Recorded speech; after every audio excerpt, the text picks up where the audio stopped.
Hi, it's me. Nice of you to be watching again. I want to talk about a couple things today. First, let's talk politics, which is a hobby, and probably why you're here. I want to talk about endorsements. I was reading over this past weekend an article, I think it appeared in The Advocate and a few other places, about Edwards' LGBT steering committee members flocking to Obama, which is a nice spin that some people in the Edwards campaign are putting on their change. One of those people, I'm pretty sure, is Eric Stern, whom I happen to know as past executive director of National Stonewall Democrats. I worked with Eric in 2004. Eric's a sweetie. I love him to death, and he knows how to write a press release. It's an interesting spin because he's identified in the article as the chair of the Edwards LGBT Steering Committee, and in reality, I believe there were two chairs, the other being Stephen Henworth from Louisiana, a current National Stonewall board member. Stephen has come out in support of Hillary Clinton. I'm not sure whether he's joined our steering committee yet. I certainly hope so. If he hasn't, I'm sure he'll be invited in the very near future. There are also a number of other Edwards supporters that have moved the Clinton campaign. Olga Hernandez, one from Texas, for example. So the rush from one side to another is to be expected when your candidate drops out. I spoke with Eric, I spoke with a few of the other people that have gone to Obama. And it's not so much that they're for Obama as that they're against Clinton. And their reasons for being against Hillary tend to be that they feel she's divisive and can't win in November. I feel exactly the opposite. So we disagree there and we remain friends. It's just what we do. It's the way politics works. But what is fascinating, again, is the spin and the fact that these people have gone out of their way kind of say, ooh, Obama, when in reality they really weren't that keen on Obama to begin with. It's just after, kind of the second choice thing going on. The other thing I would note is the strength of Hillary's LGBT steering committee. You can look on it and see lots of people from the Clinton era that were there, but these are people that have been gay activists for 20, 30, 40 years. Eric is 30 years old and has been a gay activist for maybe 7, 8, which is typical of some of the people that have this anti-Hillary feeling and have gone over to the Obama camp. And again, it gets to this youth divide that we're seeing in this election, which is interesting.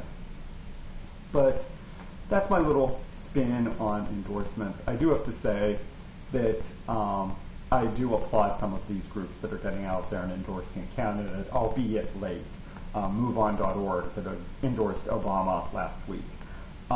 Endorsements from organizations tend to show what an organization stands for, and it shows leadership in that organization is showing. And there are some organizations that haven't endorsed yet and are kind of wishy-washy. It's like, ooh, we want to support this person, but what if the other person wins? Then they won't like us. And it kind of cuts both ways.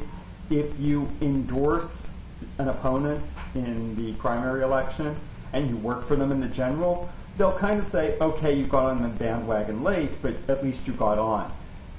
If you don't endorse at all, they tend to hold that against you a lot more, saying things like, well, where were you when I needed you? Endorsements, in my mind, show leadership. And they're very hard things to do, and we can talk about hard endorsements. When Chuck Schumer was running for U.S. Senate, that was a hard endorsement for the HRC. There were two good candidates, one that was an incumbent, and incumbency holds a lot of value. Anyway, enough about politics. I've noticed that I have some subscribers. It's like, wow, subscribers, that's neat. But one is a woman, I assume, and I believe her handle on the channel is Mary Loves Snowy. And It kind of touched me because I had a dog that died in October, and her name was Snowy. Snowy was an Akita. She was 12 years old, which is old for a larger dog. But she died very, very suddenly. We fed her one night. During that night, she was very active. She couldn't get comfortable. She wanted to go outside a few times. Then that morning, she was still very uncomfortable. We didn't think much of it. Our dog walker phoned us to let us know that she seemed to be having problems and didn't really want to go for her normal walk. When I got home, she wanted to go outside and outside. I called the vet. I noticed that she was very bloated. The vet said that she just thought it was gas and that this would pass and it would be okay. And I went to the gym, and when I got back, she was lying down in the bathroom, which again, I didn't think anything of, because it's like, okay, she's finally getting quiet, her stomach's calming down. And I was taking a shower, and she began to convulse and died. And I totally freaked out. Snowy was a great dog. I loved her a lot.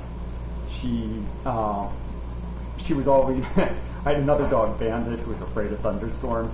Bandit taught Snowy to be afraid of thunderstorms. It's about the only thing they taught. These two dogs did not get along. So when it would thunderstorm, she would jump in our bed, and we'd have this 85-pound dog quivering in fear because it was thundering. And there was recently a thunderstorm, and we kind of thought of Snowy because it was the first thunderstorm since she died. And you'll go outside and little things. Her bone is still in our bedroom because she would carry her bone and play with her bone. She had this bone for 10 years. Dogs rip these things apart, but she maintained her bone. It was her bone. And I think what really got to me was the fact of the sudden death. I do blame myself a little for not rushing her to the vet when I got home from work, or for not being here and going to the gym and stuff. So it makes me feel really sad. I had another dog that died, Chrissy. She died in December. She had kidney failure. We knew she had kidney failure from January. She had her ups and downs throughout last year, and we eventually had her put down in December. After Snowy's death, Chrissy did go downhill a lot faster. And but with Chrissy, we had time to prepare and time to say goodbye. We really didn't have that time with Snowy, so it really makes us sad. Anyway, here's a picture of Snowy, and tomorrow's Super Duper Tuesday. I will have some videos from the polling place that I go to, and maybe some other things if I can get a chance to do it. Busy days at work, so it's hard. Anyway, thank you for watching. Bye.